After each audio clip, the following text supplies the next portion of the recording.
I think it would make you stop and think about it. And that would make it a little more interesting and give you, as the viewer, the ability to interact with the image a little bit more. Yeah, it makes me wonder. It really makes me wonder. Ooh, I wonder.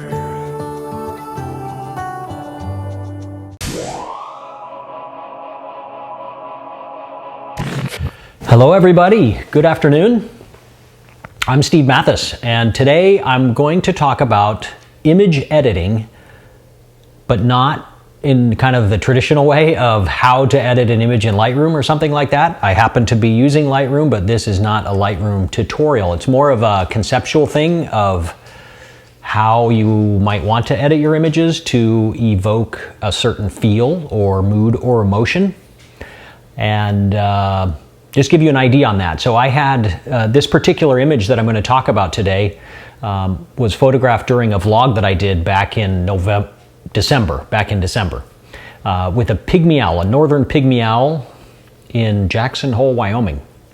And it was wonderful conditions. It was really cold. It was minus 20 Fahrenheit.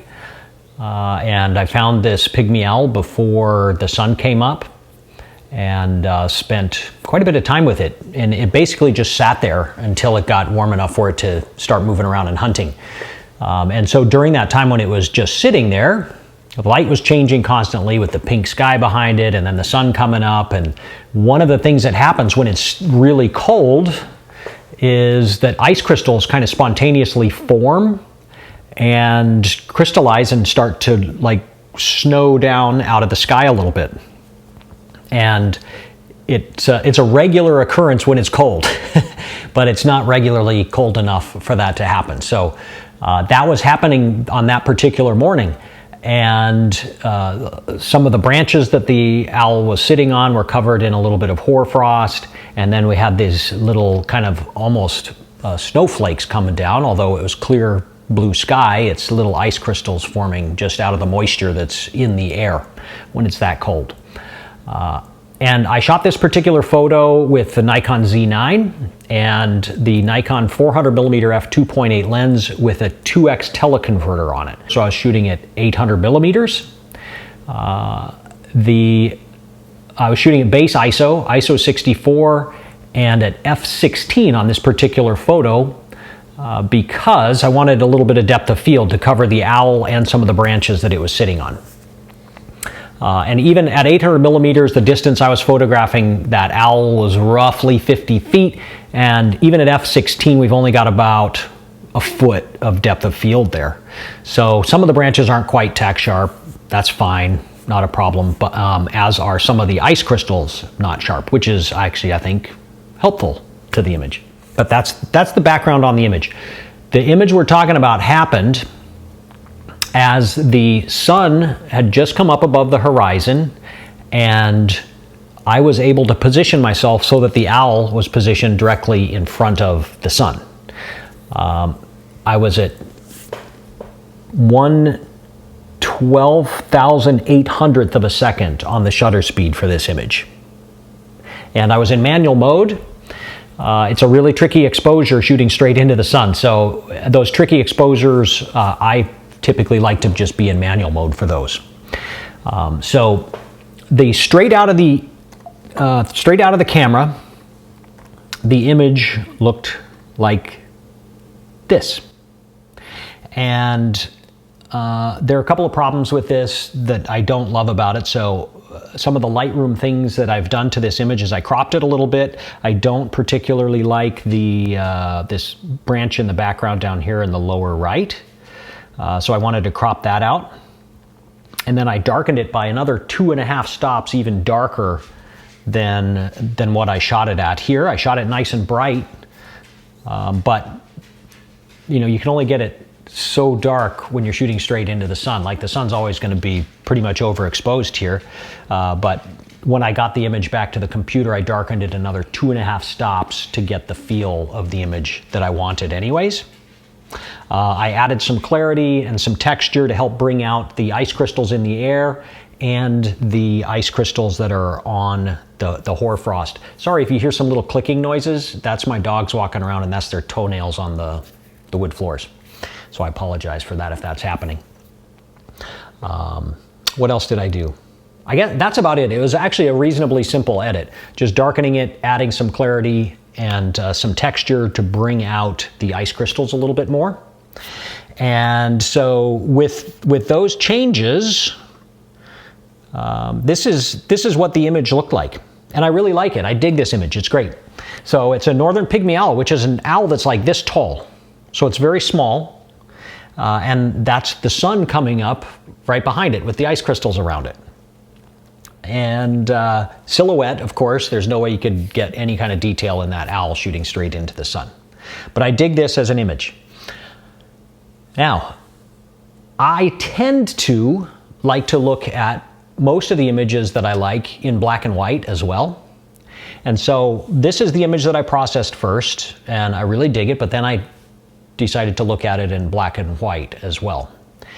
And so when I did that, then I arrive at this image, which I also love. But in looking at this in black and white, now I look at it differently. And I have a feeling if I hadn't shown you the first image first, you would look at that first image differently as well. Because when I look at this now, to me it evokes a sense of nighttime and mystery that's totally different than the warmth of that rising sun. That was the reality of that situation, was that it was it was really cold outside, but the temperature, the warmth of that sun was kind of almost a little bit of a contradiction to the ice crystals in the air. And it almost, having seen it like this now, I don't love the contradiction of the warmth of the sun and then the ice crystals. And if you didn't know what you were looking at there, it might be a bit confusing. And I didn't realize that until I looked at this in black and white, because when I look at this in black and white, I go, oh my God, that's the moon. And that's just me personally. We all have different, thoughts on things. But I personally was like, oh my God, that looks like the moon and it looks like stars. It could still also be the ice crystals, but it feels colder and more real to what the situation was out there. It feels like potentially it's at nighttime, potentially there's some stars out there. If those aren't stars, if I do recognize those as ice crystals or snow or even maybe raindrops, although, there's clearly ice crystals around these branches, this to me feels more like what I want the image to feel like. Because I don't have that contradiction of the warm sun in an otherwise kind of everything else pointing you towards a cold scene.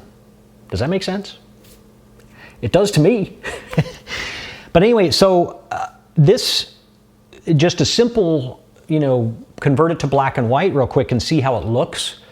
I was like, it was an aha moment. I was like, yes, I like this better, because there's not that contradiction of the warm versus a lot of elements pointing it towards it being cold out. So once I kind of had that little revelation about how I wanted the image to feel, I wanted it to feel cold because it was 20 below out there. I decided to reprocess it then again with a very cool white balance.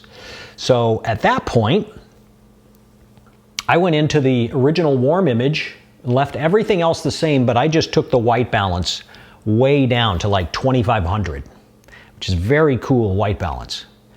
And it transforms the image again to, this is not what the scene looked like in real life, but that's not always what I'm going for out there. This isn't photojournalism. I'm not trying to represent exactly what was happening there. But this to me feels more like what that image should feel like. And just introducing that cool white balance turns everything just the slightest bit blue. And you can adjust that to taste. I actually decreased the saturation on this a little bit because it was too blue when I originally processed it. But it gives, to me, much more of a feeling of that's the moon. Are those stars? Is that snow? Is that ice crystals? What's happening here? And it makes it very interesting to me. but it feels totally different than the original image, which was this warm one, the sun rising, and the contradiction in my mind of what's happening there. So I was led down that path just through a normal routine that I do of like, I really liked that image, and I didn't really feel the contradiction of that until I gave it some more thought after seeing it in black and white. And that changed the way the image felt to me. And so I'm kind of glad that that's a part of my routine in general, is take the images that I like and see how they look in black and white. Often when I'm in the field, I'm consciously shooting for black and white, but this one I wasn't. I didn't see that. I didn't recognize it in the field. I just recognized really interesting conditions, atmospheric conditions with the sun, and right behind this beautiful subject, this tiny little pygmy owl, and the ice crystals falling, and recognizing that there was a cool photo there. But once I finally got to this black and white image, it finally hit me like, okay, now we're on the path of where this image feels much better to me. Okay, so anyway, there's 3 images right there. There's the starting image, kind of the reality of what was there, although obviously much, much darker than what the human eye sees there. But the color-wise, that's what was happening there. And then go to black and white, and I like it much better. And honestly, I think this is the image that is my preferred image. We'll get back to that. And then back to an image that I think is probably a better representation of how it felt out there, which is cold, cold, cold, cold. So that's the one. But this black and white image to me is my favorite of the sequence. And I think, in thinking about it, I've struggled with this a little bit. Obviously, I've been giving it a lot of thought, and I've been working on this, looking at it a bunch of different ways. But what I love about this image is that you can interpret it either way, you as the viewer. Like, I know what it looked like when I was there, and this feels much different than that. But who cares, right? This is my image, this is my art. I want it to feel how I want it to feel. And in this case, I want to give you, the viewer, the opportunity to interpret it how you want.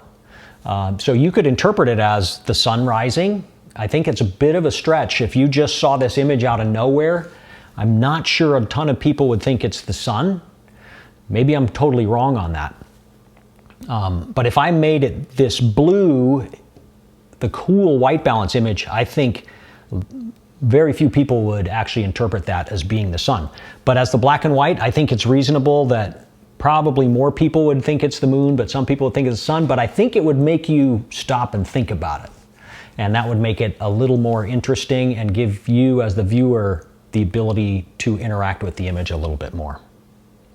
So for me, that's the one that I like the most. And I think it's a really cool image, and I like the fact that it isn't obvious what's happening there, and it gives the viewer the opportunity to kind of impart their own interpretation into the photo. So anyway, that's all I really wanted to talk about today. It's not a particularly long or in-depth video. It certainly is not a tutorial, but I think it was an interesting thing to think about in your images, and giving some more thought into how you want them to feel, and being able to change how it feels through some very simple editing techniques. You know, just changing the white balance can make this image totally different. And then of course black and white as well, and that's where I landed with the black and white on this as being my favorite. So anyway, thanks for watching, and I hope you find this one helpful. Let me know below which image you like. Like, give me your thoughts when you first saw that first image. Is that even a good image? Did you realize it was the sun? Would you realize that this is the sun? I'd just like to get your feedback on it, because I'm kind of trying to guess what the viewer's going to feel based on how I felt when looking at it. And I know, as the guy who's shooting the photo, I have some preconceived notions on what the image actually is. So I'll be curious to hear from you guys. what you think, which one's your favorite, and why. So that's it. Thanks again for watching. One thing I'll mention, because it's already happening earlier than normal even, is my fall workshops are filling up already. So if you're interested in coming to the Tetons and want to do some work with me out there, I'm kind of filling up already out there. So if you're planning ahead and want to get on my schedule, visit my website, stevemathis.com, and look for the workshops link, and you can see what dates are still available and get that locked in if you are interested in doing so. So thank you very much. Appreciate all the support. Thanks for watching all the way to the end. Have a great day. See you on the next video.